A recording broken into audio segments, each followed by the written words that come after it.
Le bureau des plaintes de l'université, saison 1, épisode 9, Vengeance, acte 3. 3 coups de sonnette brefs déchirent le silence matinal de l'appartement. Simon d'Alembert sursaute dans son lit et ouvre les yeux. Il reste immobile dans l'obscurité de sa chambre, l'oreille tendue en direction de l'entrée, se demandant s'il a bien entendu quelqu'un sonner à la porte. Peut-être était-ce un mauvais rêve. « Police, ouvrez !» perçoit-il dans le lointain de sa conscience. Comme monté sur un ressort, Simon se redresse. Son téléphone indique 7 heures tapantes. 2 nouveaux bips stridents finissent de le sortir de sa torpeur et il se rue en dehors de sa chambre. Dans le couloir, il aperçoit la tête de Michael, les cheveux ébouriffés et les yeux mi-clos. « C'est quoi ce bordel ?» questionne-t-il la bouche pâteuse. Simon soulève les épaules sans répondre, car il n'en a lui-même aucune idée. Après avoir déverrouillé la serrure et retiré le cordon de sécurité, Simon entr'ouvre la porte. Il reste bouche bée en apercevant Hippolyte de Kalbermatten de l'autre côté. Pour son cerveau, il n'y a aucune explication plausible à ce que l'inspecteur soit chez lui un mardi matin. Le jeune homme n'arrive même pas à articuler un bonjour en réponse. « Est-ce que Michael Fasnacht est là ?»« Michael ? Oui. » Simon s'écarte pour le laisser entrer de Kalbermatten et 2 agents en uniforme. Tout l'appartement est plongé dans le noir car les stores sont baissés, mais les policiers trouvent le chemin dans le couloir. Michael, qui a entendu prononcer son nom, avance dans leur direction. « Qu'est-ce qui se passe ?» articule-t-il difficilement. « Monsieur Fasnacht, on va vous demander de nous suivre au commissariat. »« Pourquoi ?» questionne Simon. Simon est gentiment prié de se tenir à l'écart et de ne pas intervenir. Repoussé dans le salon, le jeune homme suit la scène en retrait. Un des agents en uniforme se place entre lui et son colocataire, formant une barrière avec son corps. « On doit vous poser quelques questions. »« Je peux m'habiller quand même ? » ?»« Allez-y. » Un agent accompagne le garçon dans sa chambre, le temps de passer un jogging et un t-shirt. « Par mesure de sécurité et pour faciliter le transport, un agent va vous passer les menottes, » explique de Kalbermatten. Encore trop endormi ou totalement abasourdi, Michael suit docilement les requêtes de la police. Mais Simon réagit pour lui. « Quoi ? Non, mais attendez, c'est vraiment nécessaire ?» Le jeune inspecteur l'ignore et escorte Michael en dehors de l'appartement. Simon les suit bêtement jusqu'en bas de l'immeuble et observe son ami monter dans le véhicule estampillé « Police » sans ne rien pouvoir faire.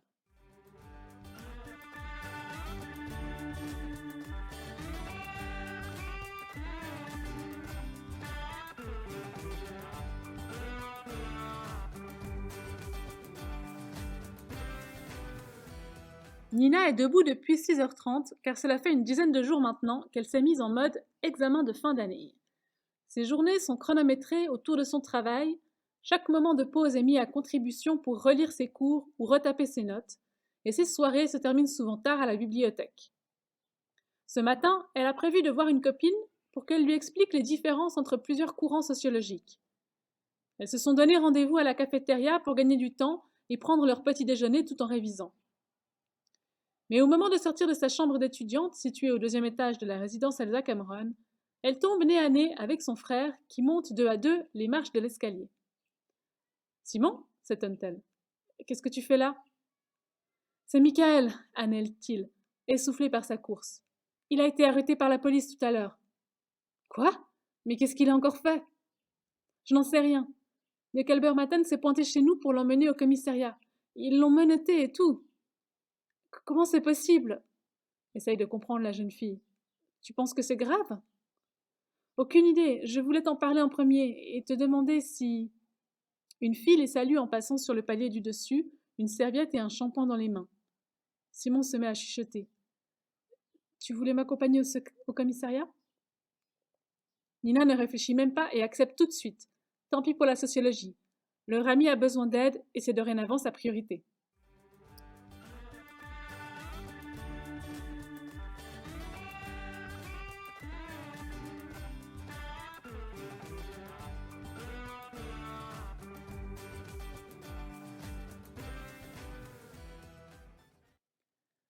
Le trajet en voiture jusqu'au poste de police s'était déroulé dans le silence complet. Michael était rapidement sorti de son état amorphe et avait envisagé toutes les raisons possibles et inimaginables à son arrestation. Pourtant, aucune ne paraissait lui convenir. Un agent l'avait ensuite conduit à une salle d'interrogatoire et lui avait retiré ses menottes. Seule une table vide et 2 chaises occupaient l'espace. Un peu de lumière parvenait à travers la grille d'un soupirail contre l'un des 4 murs nus. L'agent restait avec lui pour le surveiller, l'intime de s'asseoir. Mais Michael bouillonne d'incompréhension. À plusieurs reprises, il demande au policier de lui expliquer ce qu'il fait ici, mais celui-ci reste de marbre. Après un long moment d'attente, de Calvert-Matton entre dans la pièce et s'installe en face de Michael.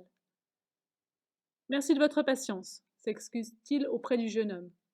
« Jusqu'à maintenant, je pense avoir été très coopératif, mais j'avoue que j'aimerais bien qu'on m'explique ce qui se passe, » dit froidement Michael. « Oui, je comprends. Voilà. Une plainte a été déposée contre vous, monsieur Fasnacht, et je vous ai fait venir pour vérifier quelques détails et entendre votre témoignage. » Michael écoute d'une oreille l'inspecteur lui dire ses droits et comment l'interrogatoire va se dérouler. Dans sa tête, le jeune homme est ailleurs. Ses pensées sont comme endormies, anesthésiées par le choc de cette nouvelle, flottant dans un nuage cotonneux qui aurait enflé à l'intérieur de son cerveau. « Monsieur Fasnacht, pouvez-vous me dire où vous étiez dimanche passé à 16h ? » « Hein ? Dimanche passé ? Je ne me souviens plus. Essayez de faire un effort, c'est important. » « À quelle heure vous avez dit ? » ?»« Dans les environs de 16h. » »« Je devais être au sport. » »« À la salle de sport ? Celle du campus ? » ?»« Oui. Enfin, non. Comme il faisait beau, on est d'abord allé courir au terrain d'athlétisme. » Michael se frotte le visage avec les mains comme pour chasser la brume de sa mémoire et épousseter ses souvenirs. Avec qui ? Avec Amel. Vous pouvez nous donner son nom de famille ? Benalio. De Calbert-Matton prend des notes dans son calepin. Donc vous êtes allé courir sur la piste extérieure, reprend l'inspecteur. Et ensuite ? On a terminé l'entraînement par du renforcement musculaire au fitness. On est sorti vers 5h30, je pense. Comment décririez-vous votre relation avec mademoiselle Benalio ? Comment ça ? S'étonne Michael. À quel point connaissez-vous mademoiselle Benalio ? Êtes-vous proches l'un de l'autre ? Non, pas vraiment. On s'est rencontrés il y a quelques mois. Elle cherchait un coach sportif, je lui ai proposé de l'aider. On passe pas mal de temps ensemble, c'est vrai. Mais je pourrais pas dire qu'on soit proches, comme des amis. Comme un couple alors ? Interroge de Calbert-Matton. Non, encore moins. Il n'y a jamais rien eu entre nous. Mais pourquoi ces questions ?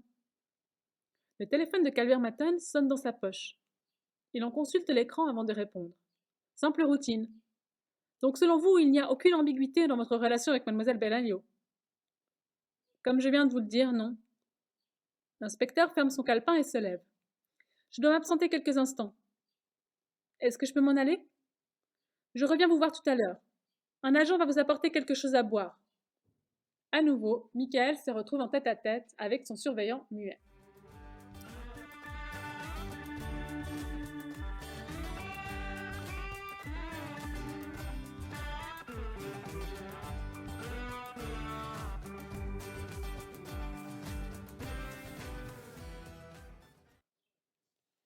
Nina et Simon trépignent dans la salle d'attente du poste de police, surveillant les allées et venues des fonctionnaires, écoutant discrètement les conversations qui leur parviennent, s'inquiétant de savoir ce qu'est en train de vivre Michael.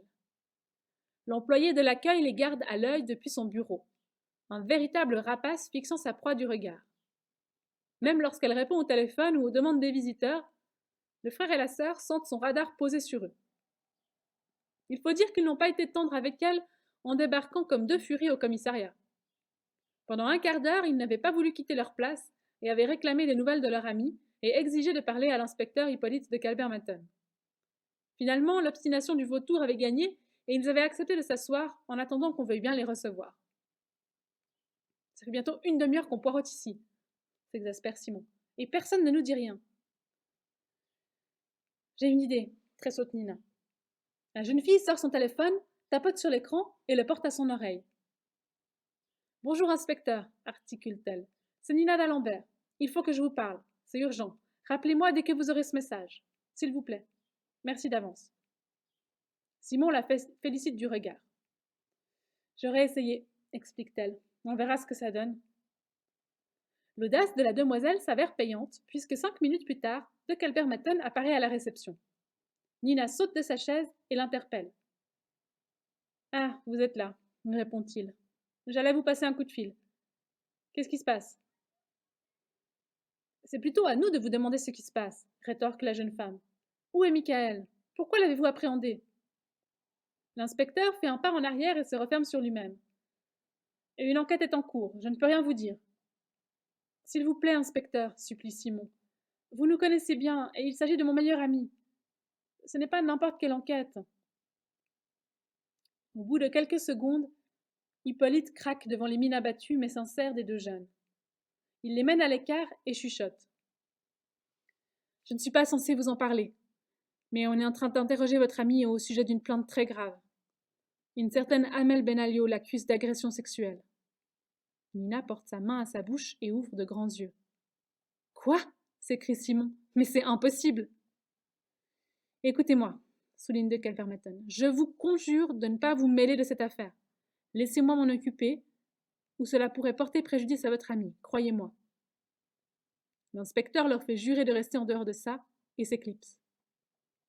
Cette nouvelle heurte Nina et Simon de plein fouet, les laissant abasourdis. Ils se demandent comment, et surtout pourquoi, Amel ferait une chose pareille. Cette accusation leur paraît sortie de nulle part et complètement à côté de la plaque. Ils ne comprennent d'ailleurs pas que la police prenne cette plainte au sérieux. Alors qu'ils discutent à voix basse dans la salle d'attente, Simon se met à fixer une jeune femme qui s'approche de la réception. Elle s'adresse aux vautours de l'accueil et leur tourne le dos. Mais ses longs cheveux bruns lui paraissent familiers. Tu m'écoutes? S'agace Nina en secouant son frangin. Oui, oui, répond-il d'un ton absent. C'est juste que cette fille me dit quelque chose. Nina suit le regard de son frère et n'a pas besoin de 3 secondes pour reconnaître la mince silhouette et la dégaine assurée d'Anastasia Kobarev. La jeune femme était venue au bureau en début d'année porter plainte pour plagiat. Mais sa manœuvre s'était retournée contre elle lorsque Nina avait pu prouver qu'elle n'était pas la victime, mais la plagiaire. Anastasia avait alors été renvoyée de l'université et avait juré de se venger de Michael, qu'il avait pourtant soutenu jusqu'au bout. Nina se dirige droit vers sa cible et lance sévèrement. « Qu'est-ce que tu fous là ?» Anastasia fait volte-face pour affronter son assaillante. « Ah, voilà la petite copine de Michael, » rétorque-t-elle moqueuse. « J'ai entendu dire que Casanova avait été arrêté, et j'ai plein de choses intéressantes à raconter sur lui. »« Tu peux garder tes mensonges pour toi, merci. Ta parole ne vaudra rien contre la nôtre. »« Ma parole n'a peut-être pas de poids, mais mes preuves sont lourdes. » Sur ce, un agent vient escorter Anastasia à l'intérieur du commissariat. « De quelles preuves elle parle ?» interroge Nina. « Je n'en sais rien, » soupire Simon, tiraillé entre fatigue et consternation. Enfin, pour l'instant. Un regard à sa sœur lui suffit pour qu'elle comprenne qu'il ne pourrait pas tenir la promesse faite à l'inspecteur de Kalbermatten.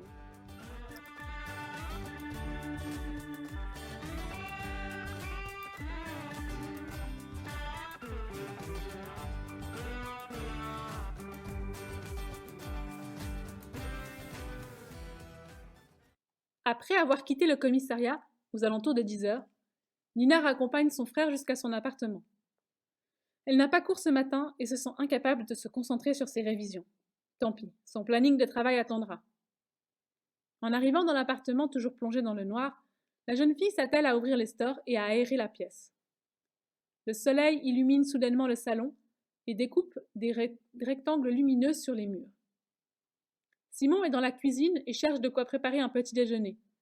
Il n'a pas vraiment faim, mais il se sent vidé et espère que ce sustenter lui redonnera les forces nécessaires pour tenir la journée. J'ai beau me creuser la tête, je ne vois pas quelle preuve Anastasia pourrait avoir contre Michael, dit Nina en rejoignant son frère devant les fourneaux. Peut-être des messages, suggère Simon qui s'applique à casser 2 œufs dans une poêle. Un message qui dit « Au fait, je suis un agresseur sexuel ?» Simon pousse sa sœur pour mettre la main sur une spatule dans un tiroir. Ils se sont côtoyés quoi, 2 semaines s'interroge Nina. Ça m'étonnerait qu'il se soit confié à elle. Je pense plutôt qu'elle est tombée sur quelque chose qu'elle n'aurait pas dû voir. Un instant, on n'entend plus que les œufs qui grésillent sur la cuisinière. Puis Simon se met à réfléchir à voix haute. À part le bureau et le croc, le seul endroit où ils se sont vus, c'est... La chambre de Michael s'exclame Nina qui se lance en direction du couloir. Simon éteint le feu et retire la poêle avant de partir à la poursuite de sa sœur. Nina, tu ne peux pas entrer comme ça et te mettre à fouiller les affaires de Mick. Mais la jeune fille se tient déjà au milieu de la pièce, entre le bureau en désordre et le lit défait. Elle ne sait pas où regarder tellement il y a d'objets dans tous les coins. Des habits traînent sur un fauteuil, des feuilles sont éparpillées par terre, des chaussures dépareillées ont été jetées sous la fenêtre, l'armoire béante déverse un curieux mélange de chaussettes sales, de serviettes de bain et d'emballages froissés de chips et de chocolat. Waouh, contemple-t-elle. T'inquiète, je ne vais pas mettre le bazar en fouillant. Je ne pense pas qu'Anastasia ait passé la pièce au peigne fin non plus. Nina repousse la boule de couverture et s'allonge sur le lit. Tu joues à quoi s'écrie Simon qui est resté figé sur le pas de la porte. Je me mets à la place d'Anastasia. Elle fixe le plafond des yeux, puis détaille le poster de la femme en bikini contre le mur derrière elle. Quel bon goût, ironise la jeune fille. Ensuite, elle se tourne sur le côté et examine la table de chevet, ou plutôt ce qu'il en reste sous le tas d'objets qui la recouvrent. Chargeur, déodorant, mouchoir, magazine, chewing-gum, gel pour les cheveux. Nina pousse sa curiosité et ouvre le tiroir. À l'intérieur, elle aperçoit un soutien-gorge, des capotes, des stylos et un livre. Tiens, Michael s'intéresse à la lecture, se moque-t-elle gentiment, en sortant l'ouvrage de sa cachette. De la poésie en plus. De son côté, Simon paraît retenir sa respiration, comme si le moindre souffle de sa part trahirait son colocataire. Nina parcourt le recueil et s'attarde sur une feuille pliée en 4 qui semble servir de marque-page. Celle-ci comporte le sceau d'une école et le texte est en allemand. Nina utilise son téléphone portable pour traduire quelques phrases clés, puis écarquille les yeux en direction de son frère. Qu'est-ce que c'est ? C'est une lettre de renvoi d'une école en Allemagne. C'est la date d'il y a plus de 5 ans. Et qu'est-ce que ça dit ? D'après ce que j'arrive à traduire, Michael a été accusé d'harcèlement par une fille de sa classe. Simon s'avance enfin dans la pièce et saisit le papier que Nina tient mollement dans sa main droite. Malgré qu'il déchiffre très mal l'allemand, il a besoin de voir cette preuve de ses propres yeux. Mais même avec ça, il n'arrive pas à y croire.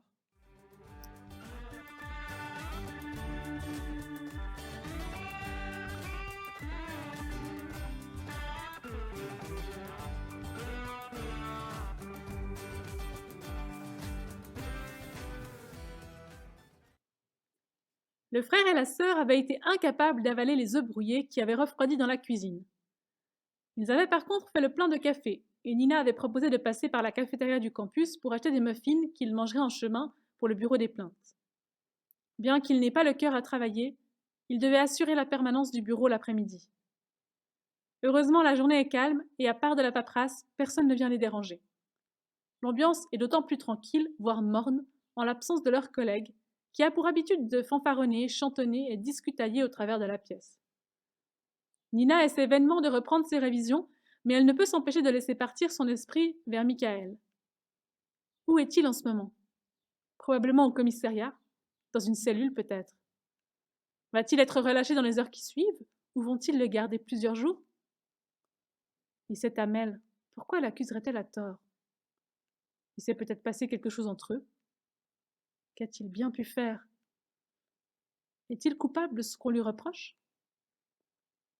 Pour Simon, cela ne fait aucun doute. Il y a une explication logique à toute cette histoire. Son colocataire n'a pas le profil d'un agresseur sexuel récidiviste. Mais Nina réalise qu'elle connaît assez peu Michael en fait. Que sait-elle vraiment de ce mystérieux garçon qui partage l'appartement de son frère et travaille à leur côté depuis plusieurs mois ? Même ses sentiments à l'égard du garçon sont chamboulés. Parfois, l'attitude et les réactions de Michael l'énervent à tel point qu'elle souhaiterait qu'il disparaisse de sa vie, et à d'autres moments, elle se surprend à attendre impatiemment de le croiser au bureau ou au croc. Nina s'en veut de sentir son cœur battre plus fort lorsque le jeune homme s'approche d'elle, et d'avoir des pointes de jalousie lorsqu'il drague ouvertement une autre fille. Cette attirance est toutefois plus forte qu'elle, et ça l'agace de ne pas savoir maîtriser ses émois. La jeune fille se sent faible et stupide de croire qu'un garçon comme Michael pourrait s'intéresser à elle. Leurs caractères sont bien trop différents. Ils feraient un couple lamentable. Tout à coup, Simon pousse un gros soupir exagéré et recule sa chaise de bureau d'un coup sec. Surprise, Nina se retourne et découvre le regard noir de son grand frère. Impossible de me concentrer, explique ce dernier en marmonnant. Il se lève et fait le tour du bureau à la manière de quelqu'un qui visiterait une galerie d'art, les mains dans le dos, traînant les pieds, détaillant les objets qui composent l'exposition du bureau des plaintes. Il marque un arrêt près du cabinet en bois laqué du professeur Tavernier et examine un instant la mappemonde qui le surmonte. Tu ne trouves pas étrange que, soudainement, Michael soit accusé d'agression par Amel, et que, comme par hasard, Anastasia se pointe avec cette histoire qui remonte à l'époque de l'école, finit-il par lâcher. Sa sœur s'étire sur sa chaise et hésite avant de répondre. Pas s'il est coupable. T'es sérieuse? S'exclame Simon outré. Et si c'était un coup de royalty? Je déteste Gabriel et sa bande tout autant que toi, mais on ne peut pas à chaque fois leur faire porter le chapeau. Mais rappelle-toi que Gabriel est entré en contact avec la mère de Michael. Jusqu'à maintenant, on ne savait pas pourquoi. Alors peut-être qu'il cherchait à connaître son point faible. Il apprend que Michael a été renvoyé de son école pour harcèlement et il monte ce plan diabolique avec Amel pour le faire tomber. Nina reste songeuse. La théorie de Simon est plausible en effet, pourtant elle n'est pas entièrement convaincue. Amel aurait des liens avec Royalty? S'interroge la jeune fille. C'est possible. Pour en être sûr, il faudrait la confronter. Elle n'acceptera jamais de nous parler. Alors on va la piéger, conclut Simon avec un sourire en coin.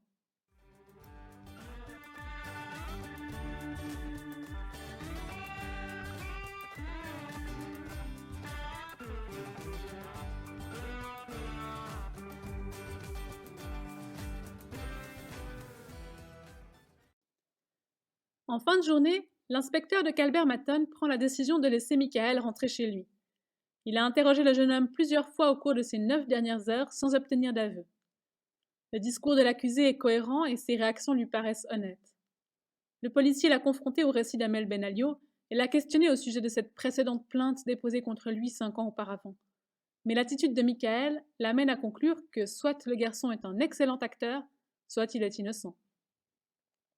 En le libérant, de Calbert Maton lui demande de rester à tout moment joignable pour la police et de ne pas quitter le campus universitaire ces prochaines semaines. L'enquête continue et d'autres témoins vont être entendus. Michael est épuisé et le trajet en bus qui le ramène jusqu'à son quartier lui paraît interminable. Il somnole, la tête contre la vitre, et manque presque de louper son arrêt.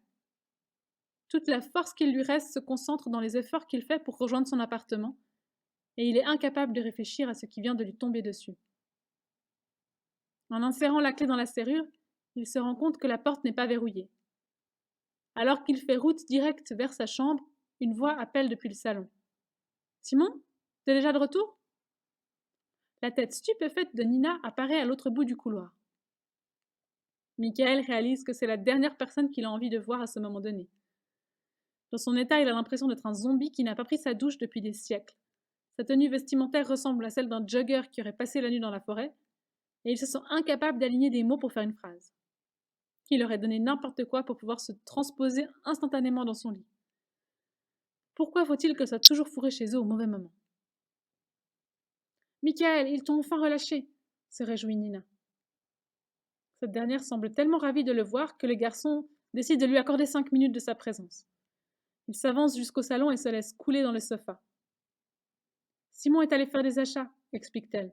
« Si t'as faim, on pensait cuisiner des pâtes. »« Non, j'ai juste envie de dormir, » coupe Michael en fermant les yeux. Un silence se répand dans la pièce, et lorsqu'il rouvre les paupières, le jeune homme se rend compte que Nina est debout devant lui, en train de l'observer d'un air méfiant. « Vas-y, » grognait-il. « Pose-la-moi. »« De quoi ?»« La question qui te brûle les lèvres. » Nina se fige face au franc-parler de Michael, qui la met mal à l'aise. Une bouffée de chaleur explose dans sa poitrine.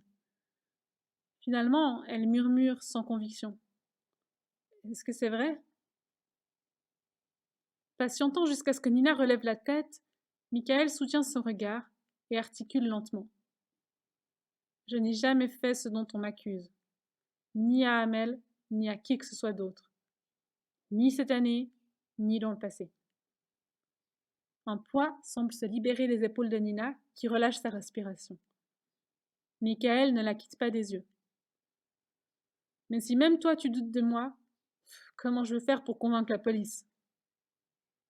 Non, je te crois, rassure la jeune fille en rejoignant son collègue sur le canapé. De plus près, elle s'aperçoit que les yeux du jeune homme sont rouges et bordés de larmes. Elle pose sa main sur celle glacée de Michael. J'ai confiance en toi, ajoute-t-elle. Simon et moi pensons que c'est une manœuvre de Gabriel pour faire couler le bureau des plaintes. D'une manière ou d'une autre, il a dû persuader Amel de mentir à ton sujet. Michael reste perplexe et sans voix. Mais je ne comprends pas pourquoi tu es la cible, continue-t-elle. C'est Simon qui a infiltré Royalty en début d'année et qui a fait virer Gabriel de l'université. Les Royals devraient plutôt s'en prendre à lui.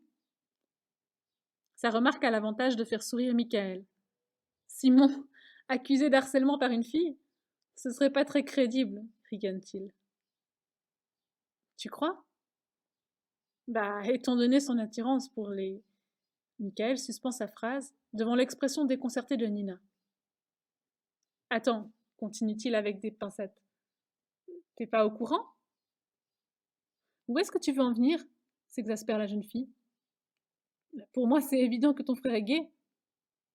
Nina reste sans voix, ne sachant pas si Michael est en train de la faire marcher ou si elle vient de passer dans une autre dimension de l'univers. Celui-ci se lève du canapé pour rejoindre sa chambre et jure. Je suis désolée, Nina. Je pensais que, comme moi, tu l'avais remarqué. Ou que Simon t'en avait parlé. Fatiguée, je suis crevée. Je ferais mieux d'aller me coucher. Le jeune homme abandonne Nina à ses réflexions et se traîne jusqu'à son lit. La mémoire de Nina remonte les derniers mois à la recherche d'un indice, d'un mot, un geste, à côté duquel elle serait passée, et qui pourrait expliquer qu'elle n'ait pas vu venir la révélation que Michael lui a balancée. Les moindres souvenirs liés à son frère sont placés sous le microscope de son analyse, à la lumière de cette nouvelle perspective. Elle ne sait pas à qui en vouloir. À elle-même de ne pas avoir remarqué que son frère était gay, ou à Simon de ne pas lui en avoir parlé. Pourtant, ils se croisent tous les jours à l'université, et ils sont plutôt proches. Alors que Nina est mentalement en train de remettre en question toute sa relation avec son frère, celui-ci fait son apparition dans l'entrée. La jeune fille saute sur ses pieds, avec l'impression d'avoir été prise en flagrant délit. Et il n'avait plus de tagliatelle à la supérette, alors j'ai pris des penne, lance Simon. Michael est rentré, annonce Nina. Il se repose. Et je crois que je vais faire de même si ça ne te dérange pas. On se voit demain? Les gestes accompagnent les paroles de la sœur qui s'éclipse dans les couloirs. Simon dépose les sacs de provisions à ses pieds et reste les bras ballants, pas sûr d'avoir compris ce qui vient juste de se passer.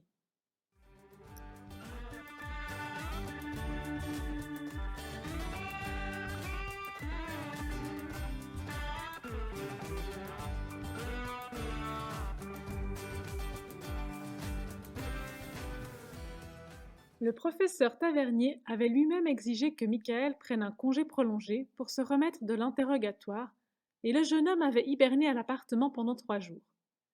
Simon et Nina avaient assuré la permanence au bureau des plaintes et géré la part de travail de Michael. La fin de l'année approchant, les salles de cours sont de plus en plus désertées par les étudiants qui préfèrent se concentrer sur les examens qui arrivent. Mais Michael n'a clairement pas la tête aux révisions. Il a tout juste le courage de se lever de son lit pour s'alimenter.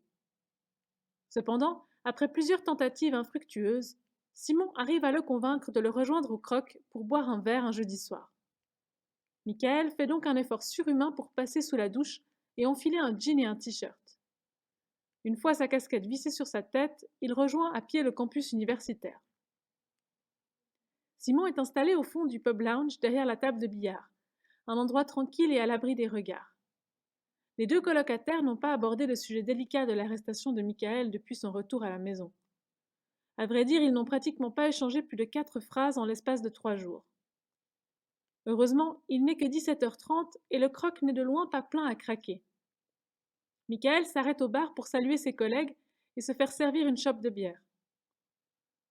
C'est super que tu aies accepté de venir, s'enthousiasme Simon en voyant son ami arriver près de la table qu'il occupe. Je ne sais pas si c'est une bonne idée, répond celui-ci en lançant des coups d'œil à gauche et à droite. C'est peut-être mieux qu'on ne me voit pas trop traîner sur le campus ces prochains temps. Ça va pas. T'as rien à te reprocher. Il n'y a que les coupables qui se cachent. Il ne faut pas te laisser abattre et continuer à vivre, Mick. Ouais, mais j'ai l'impression que tout le monde me juge. Tu te fais des idées, rassure Simon. D'après ce que j'ai observé, presque personne n'est au courant de cette histoire. Et ça va te faire du bien de sortir et de voir du monde. Simon tend son verre et les deux colocataires entrechoquent leur boisson pour trinquer. Vous gérez au bureau s'inquiète Michael. Ouais, sans problème, rassure Simon. C'est tranquille cette semaine. D'ailleurs, Nina s'occupe toute seule de fermer ce soir. À propos, ça va vous deux? Oui. Pourquoi? S'étonne Simon. Michael confirme qu'apparemment, sa révélation au sujet de l'homosexualité de son colocataire n'a pas dû être abordée entre le frère et la sœur. Non, comme ça, esquive-t-il. Au bout d'un petit quart d'heure, Nina débarque dans le croc et repère leur table tout au fond. La jeune fille se rue vers eux, bousculant sur son chemin un couple qui se levait pour partir. Hé, désolée de vous déranger, lâche-t-elle entre deux inspirations. Les garçons la saluent en retour et l'invitent à s'asseoir. J'imagine que vous n'avez pas forcément envie de parler de l'affaire. Ils acquiescent en silence, mais Nina enchaîne malgré tout. Mais j'y ai pas mal réfléchi, et j'ai une théorie qu'il faut absolument que je vous soumette. Ça pourrait être un truc de malade. Simon attend l'aval de Michael. Ok, on t'écoute, accepte ce dernier. Merci. Voilà. Je pense que ce n'est pas par hasard que Gabriel a contacté la mère de Michael pour fouiller dans la vie de son fils. Il devait sûrement savoir qu'il s'était produit quelque chose dans son passé, sans pour autant connaître les détails. Attendez, vous êtes au courant pour mon renvoi de l'école? S'étonne le jeune homme. Oui, répond Simon. On a croisé Anastasia au commissariat. Une mine éteinte pointe sur le visage de Michael. Simon lui met une tape dans le dos pour lui signaler de ne pas s'en faire, qu'il ne lui en tienne pas rigueur. Du coup, continue Nina, je me demandais comment Gabriel a su où chercher le point faible de Michael, qui l'a mis sur la piste. Surtout quand on prend en compte le fait que personne n'était au courant de ce renvoi qui a eu lieu, je le rappelle, dans un autre pays. Tu crois que c'est Anastasia qui a cafeté? Suggère Simon. Non, je ne pense pas. Sinon, il aurait tout de suite su pour l'histoire d'harcèlement et n'aurait pas eu besoin de faire son petit numéro avec la mère de Michael. À mon avis, c'est quelqu'un d'autre, au sein de Royalty, qui l'a envoyé sur la piste. Mick, t'en as parlé à quelqu'un? Non, s'exclame Michael, même pas à vous.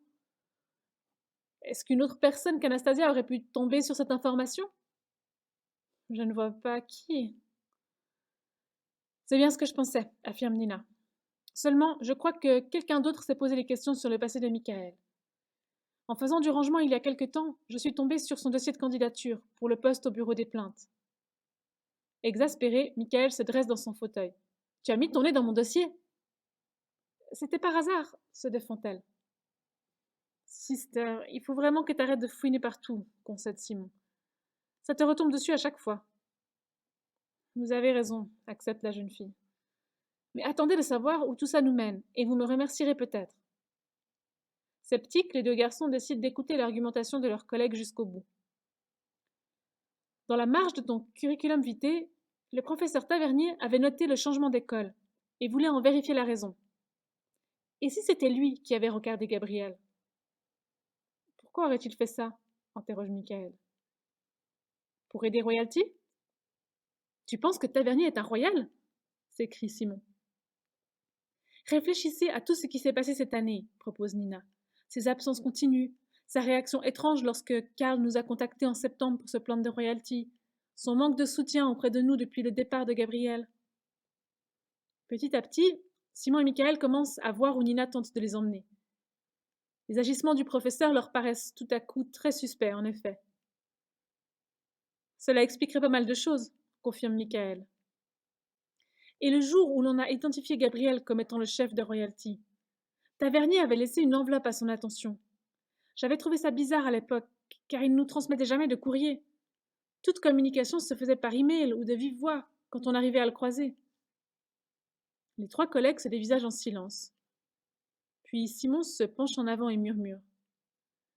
Si ta théorie s'avère être exacte, Nina, il va falloir être très discret et bien réfléchir à ce qu'on fait maintenant. L'air inquiet, Michael se redresse, porte la bière à ses lèvres et balaie le pub lounge du regard à la recherche d'un visage coupable, d'une attitude qui trahirait la présence d'un royal autour d'eux. Décidément, ils ne peuvent plus faire confiance à personne à l'université.